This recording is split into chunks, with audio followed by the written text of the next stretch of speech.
Елімізде бензин мен дизель отынына салынатын акциздерді қайта қарау ұсынылды. Ұлттық экономика министрлігі жанармайдың акциз ставкаларын бекіту туралы тиісті түзетулердің дайын екенін мәлімдеп, бірсыпырасын ашық үкімет порталына шығарған.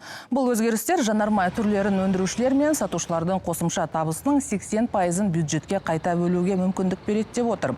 Жауапты сала мамандары ауыз толтырып айтып жатқан жаңашылдықтар қарапайым қазақстандықтардың қалтасына еш әсерін тигізбейді деп отыр. Яғни бензин бағасы таблоларда құбылып, жанармай құны қымбаттап немесе арзандап кетпейді. Сарапшылардың пікірі, ұлттық экономика мен энергетика министрліктерінің алкоголь мен темекі өнімдерімен қатар жанармайға да акциз салуы көлеңкелі экономиканың жолын кесуге қосқан үлесі дегенге саяды. Бюджеттің тапшылығын жоюдың бір жолы, өйткені бізде 8,5-9 триллионға жуық бюджеттік тапшылық бар.